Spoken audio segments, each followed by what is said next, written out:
नमस्कार प्रिय भक्तजनों, आप सबका हमारे YouTube चैनल दिव्य कथा संसार में स्वागत है। प्रिय भक्तजनों, आज हम आपको 16 सोमवार व्रत कथा सुनाते हैं, जिसको करने तथा सुनने मात्र से भोलेनाथ प्रसन्न हो जाते हैं। प्रिय भक्तों, 16 सोमवार का व्रत दाम्पत्य जीवन की खुशहाली के लिए और मनपसंद जीवन साथी पाने के लिए किया जाता है।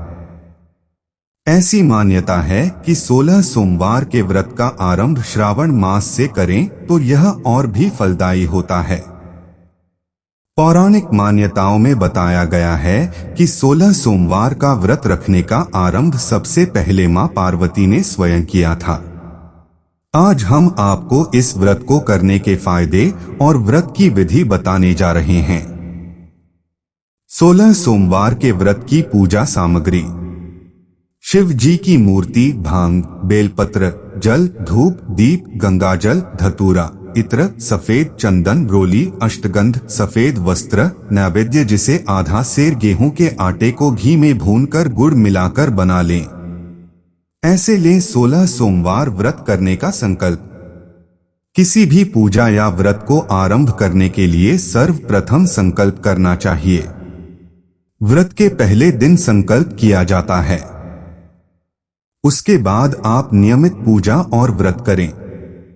सबसे पहले हाथ में जल, अक्षत, पान का पत्ता, सुपारी और कुछ सिक्के लेकर संकल्प करें। सभी वस्तुएं भगवान शिव की मूर्ति के आगे समर्पित कर दें। ऐसे करें 16 सोमवार के व्रत की पूजा। हाथ में अक्षत तथा फूल लेकर दोनों हाथ जोड़ लें और भगवान शिव का आह्वान करें। हाथ में लिए हुए फूल और अक्षत शिव भगवान को समर्पित करें। सबसे पहले भगवान शिव पर जल चढ़ाएं। जल के बाद सफेद वस्त्र अर्पित करें। सफेद चंदन से भगवान को तिलक लगाएं एवं तिलक पर अक्षत लगाएं। सफेद पुष्प, धतूरा, बेलपत्र, भांग एवं पुष्पमाला अर्पित करें। अष्टगंध धूप अर्पित कर दीप दिखाएं। भगवान को भोग के रूप में ऋतु फल या बेल और नैवेद्य अर्पित करें। प्रिय भक्तजनों, इससे पहले कि आप सब कथा में खो जाएं, आप हमारे चैनल को सब्सक्राइब करना ना भूलें और हमारी वीडियो को लाइक शेयर कीजिए ताकि हम आप तक ऐसे ही वीडियो पहुंचाते रहे। इससे हमें बहुत प्रोत्साहन मिलेगा। तो चलिए कथा को ध्यानपूर्वक सुनते हैं। एक बार भगवान शिव जी पार्वती जी के साथ भ्रमण करते हुए मृत्युलोक की अमरावती नगर में पहुंचे। उस नगर के राजा ने भगवान शिव का एक विशाल मंदिर बनवा रखा था। भगवान शिव और मां पार्वती उस मंदिर में रहने लगे। एक दिन माता पार्वती ने भगवान शिव से कहा, हे प्राणनाथ, आज मेरी चौसर खेलने की इच्छा हो रही है। माता पार्वती की इच्छा जानकर भगवान शिव मां पार्वती के साथ चौसर खेलने बैठ गए। खेल प्रारंभ होते ही उस मंदिर का पुजारी वहां आ गया। माता पार्वती जी ने पुजारी जी से पूछा कि हे पुजारी जी, यह बताइए कि इस बाजी में किसकी जीत होगी? तो ब्राह्मण ने कहा कि महादेव जी की। परंतु चौसर में शिव जी की पराजय हुई और माता पार्वती जी जीत गईं।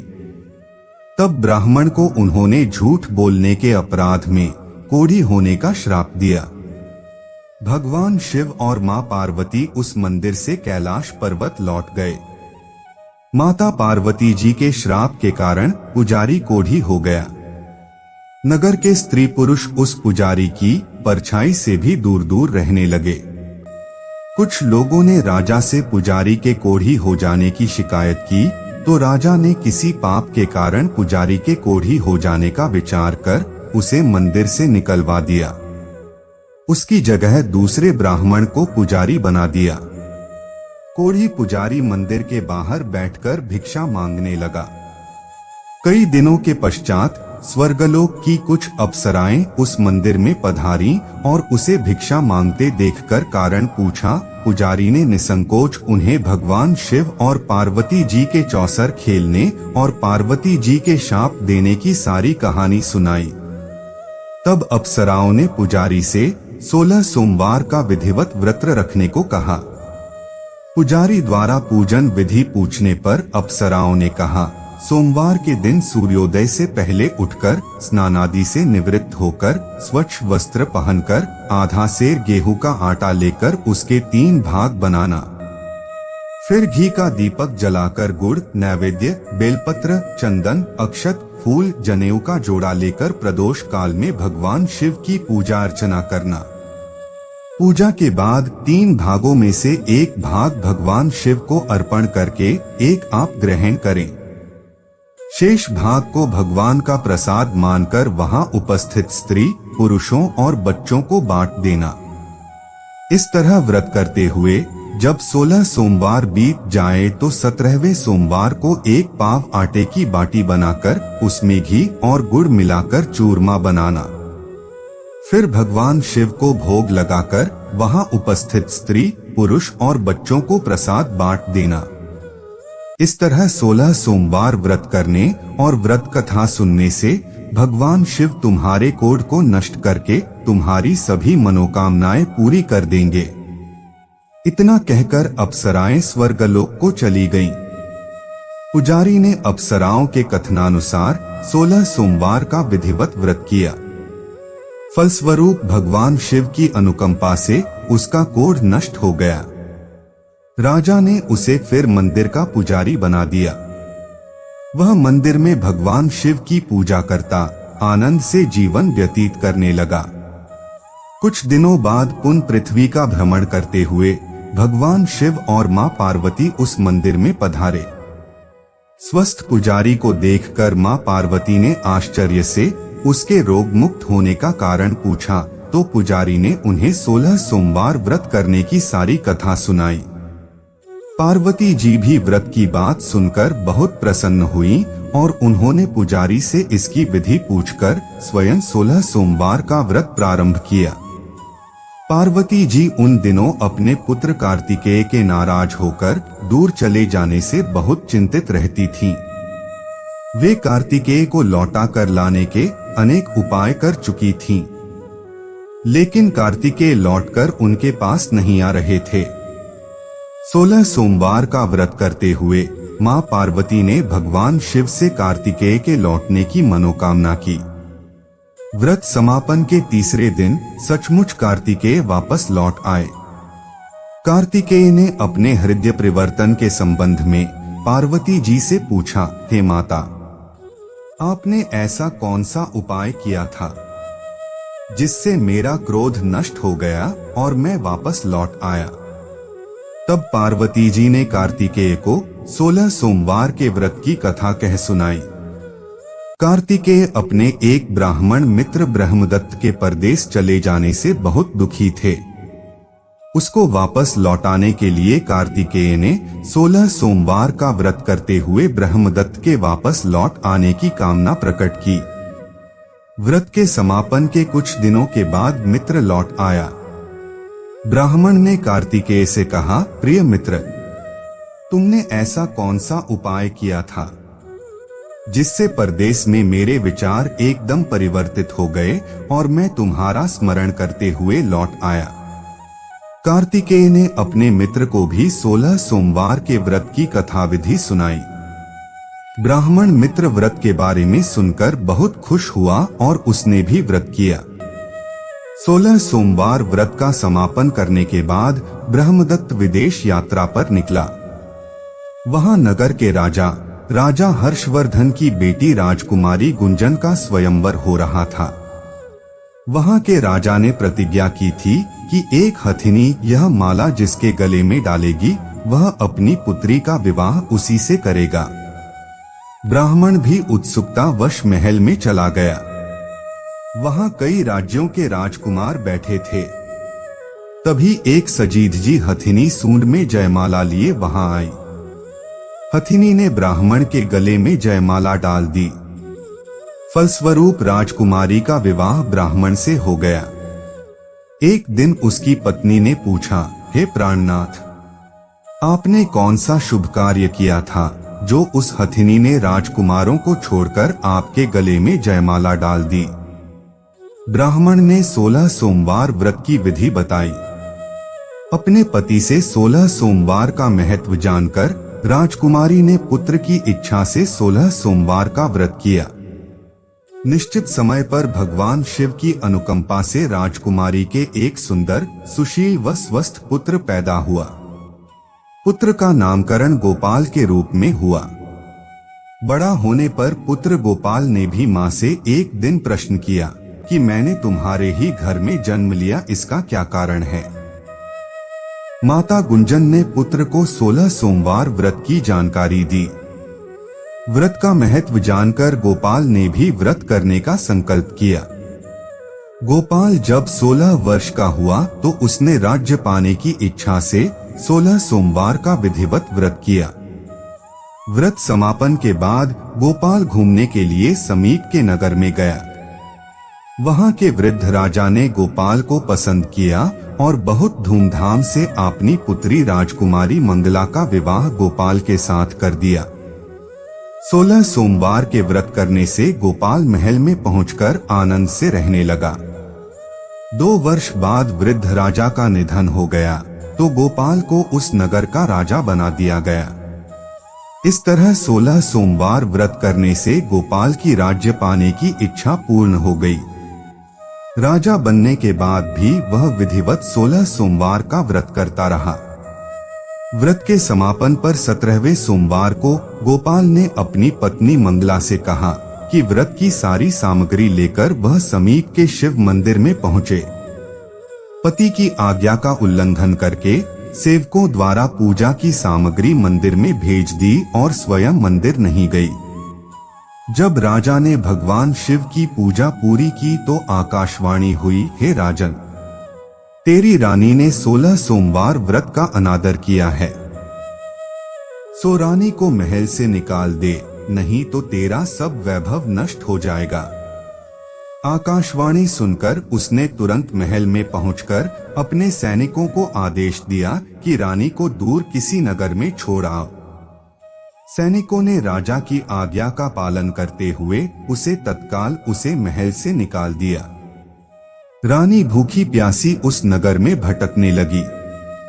रानी को उस नगर में एक बुढ़िया मिली। वह बुढ़िया सूत काटकर बाजार में बेचने जा रही थी, लेकिन उस बुढ़िया से सूत उठ नहीं रहा था। बुढ़िया ने रानी से कहा, बेटी, यदि तुम मेरा सूत उठाकर बाजार तक पहुंचा दो और सूत बेचने में मेरी मदद करो तो मैं तुम्हें धन दूंगी।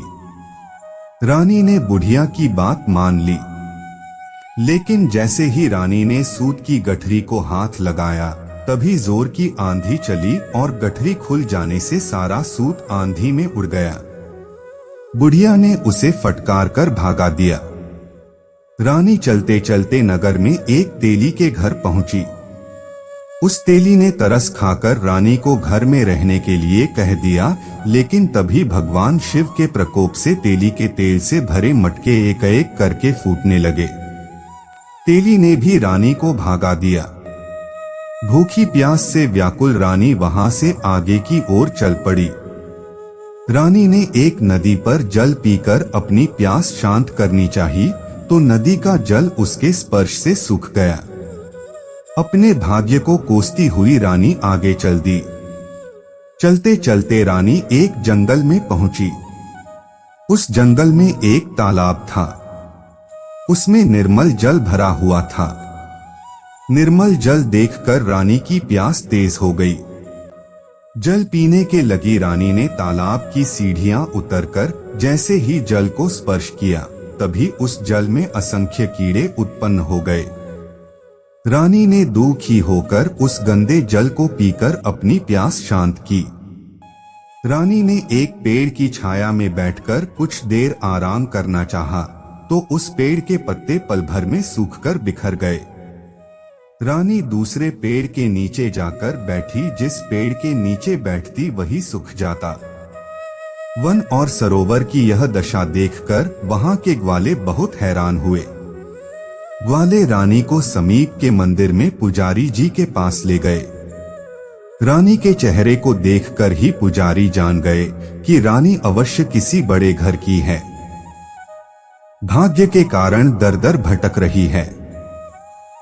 पुजारी ने रानी से कहा, पुत्री, तुम कोई चिंता नहीं करो, मेरे साथ इस मंदिर में रहो, कुछ ही दिनों में सब ठीक हो जाएगा। पुजारी की बातों से रानी को बहुत सांत्वना मिली। रानी उस मंदिर में रहने लगी। रानी भोजन बनाती तो सब्जी जल जाती, आटे में कीड़े पड़ जाते, जल से बदबू आने लगती। पुजारी भी रानी के दुर्भाग्य से बहुत चिंतित होते हुए बोले, हे पुत्री, अवश्य ही तुझसे कोई अनुचित काम हुआ है, जिसके कारण देवता तुझसे नाराज हैं और उनकी नाराजगी के कारण ही तुम्हारी यह दशा हुई है। पुजारी की बात सुनकर रानी ने अपने पति के आदेश पर मंदिर में न जाकर शिव की पूजा नहीं करने की सारी कथा सुनाई। पुजारी ने कहा, अब तुम कोई चिंता नहीं करो, कल सोमवार है और कल से तुम 16 सोमवार के व्रत करना शुरू कर दो। भगवान शिव अवश्य तुम्हारे दोषों को क्षमा कर देंगे। पुजारी की बात मानकर रानी ने 16 सोमवार के व्रत प्रारंभ कर दिए। रानी सोमवार का व्रत करके शिव की विधिवत पूजा अर्चना की तथा व्रत कथा सुनने लगी।